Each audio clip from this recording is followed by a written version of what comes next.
कि √3 एक अपरिमेय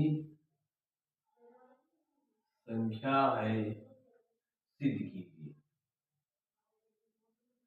ठीक है, √3 का है, √2 का है ना, जो भी का है आपको सिद्ध करना है कि √3 एक अपरिमेय संख्या है। ठीक है, कैसे करेंगे उसको देखिए ध्यान से बेटा। √3 एक अपरिमेय संख्या है, ये आपको सिद्ध करके दिखाना है। ठीक है, ध्यान रखिएगा।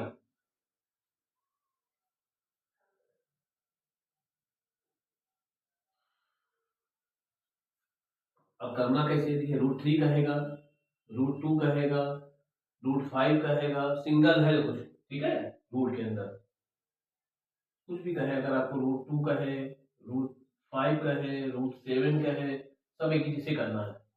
ठीक, कोई अलग मेथड नहीं है, सब आपको एक जैसा करना है।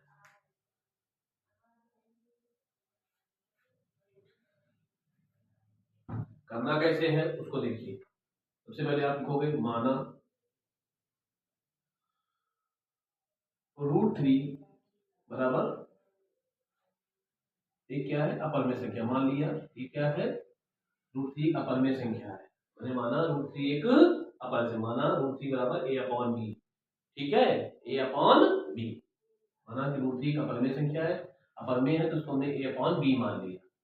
ठीक है, √3 एक परिमेय संख्या है, ये भी क्या है, परिमेय है। ठीक, माना √3 बराबर परिमेय संख्या, अर्थात इसको हमने a/b मान लिया। ठीक है, जहां a और b क्या है, सह अभाज्य संख्याएं और तथा b is not equal to 0, b equal to 0 नहीं होगा, और ये भी सहभाज्य संख्या, मतलब ये एक दूसरे से कटेंगे नहीं किसी से। जैसे मान लो यहाँ 3 होगा या 5 होगा तो किसी कटनी है नहीं, ऐसा। ठीक है, तो चाहे तो यहाँ लिख लेना। ठीक है, अब देखो ध्यान से, स्कोरिंग बोथ साइड कर देंगे, दोनों बच्चों का वर्क कर देंगे, दोनों बच्चों का वर्ग करने पर, वर्ग कर दिया हमने दोनों बच्चों का। ठीक है, वर्ग करोगे यहाँ √3 का स्क्वायर हो जाएगा, यहाँ हो जाएगा a/b का स्क्वायर, √3 का स्क्वायर करने पर 3 आ जाएगा, यहाँ करोगे a²/b² आ जाएगा, b स्क्वायर के साथ मल्टीप्लाई कर दीजिए तो 3b² a² आ गया, इसको डाल दिए इक्वेशन नंबर 1।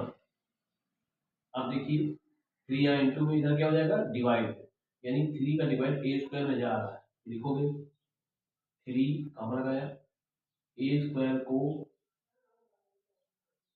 विभाजित करता है। ठीक है, इसलिए 3a को विभाजित करेगा, यानी a² को करता है तो a को भी करेगा। ठीक, अगर ऐसा है तो फिर अब जैसे ही करें 3 यहाँ क्या आएगा, a 3 को वैल्यू करता है तो a बराबर कुछ मान लेना, फिर से माना, माना a बराबर 3c मान लिया, c यहाँ पर क्या है, पूर्णांक है, कुछ भी मान लिया। ठीक है, c मान लेना, k मान लेना, जो मर्जी हो कर लिख लेना, a बराबर 3c। अब ये मान उठाकर हम समीकरण 1 में रख देंगे। ठीक है, a की वैल्यू 3c उठाकर यहाँ पे रखेंगे, समीकरण नंबर 1 से एक वैल्यू ये a=3c उठा के यहाँ रखेंगे हम। देखिए यहाँ रखा हमने 3b² और a की वैल्यू 3c यहाँ हमने रख दिया, स्क्वायर कर दिया, 3b² आएगा इक्वल टू 9c² आ जाएगा, ये कट गया तो b² बराबर आ जाएगा 3c²। अब देखिए 3 का डिवाइड करेंगे, यानी a में देखना है और फिर b में देखना है। ठीक है, फिर यहाँ लिखोगे 3b² को विभाजित करता है, इसलिए 3b को विभाजित करेगा, इसको करेगा 3b को विभाजित करेगा। कंफर्म ये हो गया, 3 का तो डिवाइड है, 3 का जो भाग है वो b में भी जा रहा है और a में भी जा रहा है, जबकि हमने क्या माना था, a भी क्या है, सहभाज्य संख्या है। सहभाज्य मतलब होता है कि इसमें किसी का भाग नहीं जाएगा। जबकि हम कल अगर तुमने परिमेय संख्या माना है, √3 एक परिमेय संख्या है, परिमेय माना कि नहीं माना, अगर √3 परिमेय संख्या है तो 3 का डिवाइड इसमें जा रहा है ए बी में, जबकि यहाँ माना है, ठीक है, जबकि नहीं जाना चाहिए, जबकि नहीं जाना चाहिए, तो ये हमें क्या हो गया, परिकल्पना के विरुद्ध हो गया, परिकल्पना के विरुद्ध हो गया। अतः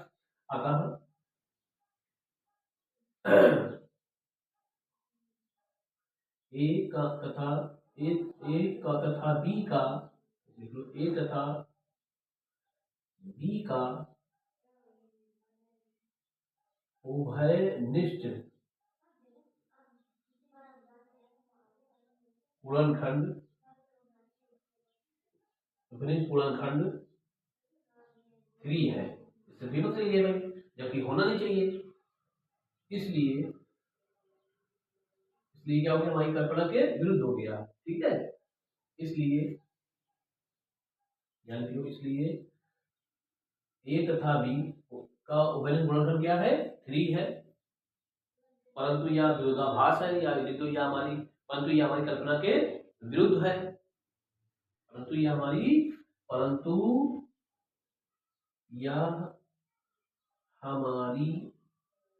कल्पना के विरुद्ध है, कल्पना के विरुद्ध है। अतः √3 एक अपरिमेय संख्या है, अपरिमेय संख्या है, ठीक है, बात समझ आ गई, फिर समझो, यानी कि हम माना √3 बराबर परिमेय संख्या,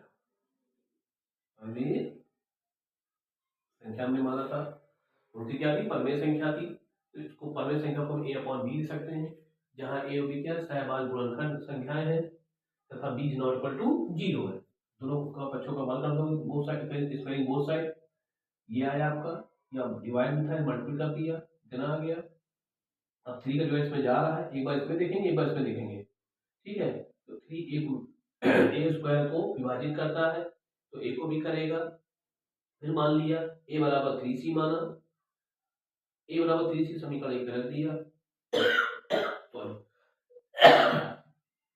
3c का स्क्वायर कर दिया, 9 आ गया, c स्क्वायर 3 से 9 कट गया, b स्क्वायर बराबर 3c स्क्वायर आ गया, अब 3b स्क्वायर को विभाजित करेगा, 3b को भी करेगा, तो a और b का वही गुणनखंड क्या आ गया, 3 है, परंतु यह हमारी कल्पना के विरुद्ध है, अतः √3 एक अपरिमेय संख्या है। बस इतना करना है आपको, ये लॉन्ग क्वेश्चन 4 नंबर में आएगा, और आए जरूर, कंफर्म आना है बोर्ड परीक्षा में, इंपॉर्टेंट क्वेश्चन है, अब √3 हो तो √3